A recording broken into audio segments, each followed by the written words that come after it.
क्या आप जानते हैं ये 3 अहम तारीखें 3 बड़े विभाजन के? चलिए बताते हैं। 12 नवंबर 1893 ब्रिटिश राज ने डूरंड एग्रीमेंट के तहत अफगानिस्तान ब्रिटिश इंडिया की सीमा तय की डूरंड लाइन से।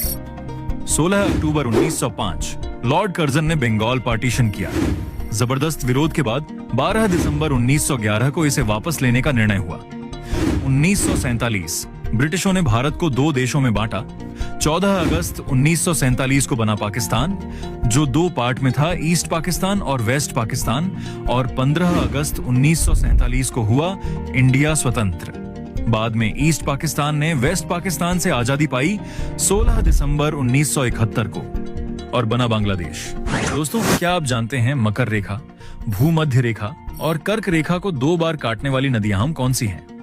मकर रेखा को 2 बार काटने वाली नदी है लिम्पोपो नदी। ये नदी दक्षिण अफ्रीका में बहती है और बोत्सवाना व जिम्बाब्वे की सीमा भी निर्धारित करती है। इसके बाद यह मोजाम्बिक से होकर बहती हुई हिंद महासागर में मिल जाती है। भूमध्य रेखा को 2 बार काटने वाली नदी है कांगो या जायरे नदी। ये नदी नील नदी के बाद अफ्रीका की दूसरी सबसे लंबी नदी है। कर्क रेखा को 2 बार काटने वाली नदी है माही नदी। ये नदी मध्य प्रदेश, राजस्थान और गुजरात से होकर बहती है और अंत में खंभात की खाड़ी में गिरती है।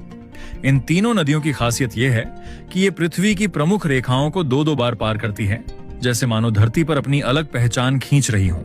एक ऐसी सीमा जो नक्शे पर है लेकिन किसी एक देश के लिए मौजूद ही नहीं। यही है डुरांड लाइन। 1893 में ब्रिटिशर्स ने ये रेखा खींची थी।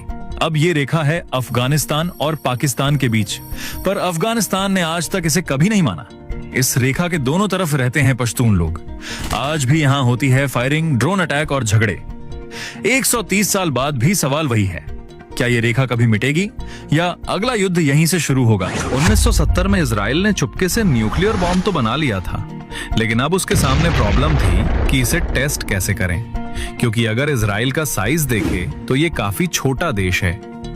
अगर इजराइल अपने देश में टेस्ट करता तो उसके पड़ोसी देशों समेत पूरी दुनिया को इस बात का पता चल जाता कि इजराइल के पास न्यूक्लियर बॉम्ब है। इसलिए अब इजराइल ने देखा साउथ अफ्रीका की तरफ। इजराइल साउथ अफ्रीका से उसके प्रिंस एडवर्ड आइलैंड के पास न्यूक्लियर बॉम्ब टेस्ट करने की परमिशन मांगता है, क्योंकि ये आइलैंड बाकी देशों से काफी दूर था और इजराइल को लगा कि यहां टेस्टिंग करने से किसी को पता नहीं चलेगा।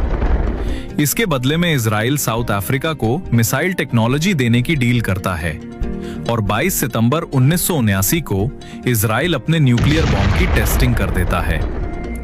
लेकिन इसी समय अंतरिक्ष में मौजूद अमेरिका के वेला सैटेलाइट ने इस एक्सप्लोजन से निकले फ्लैश को ट्रैक कर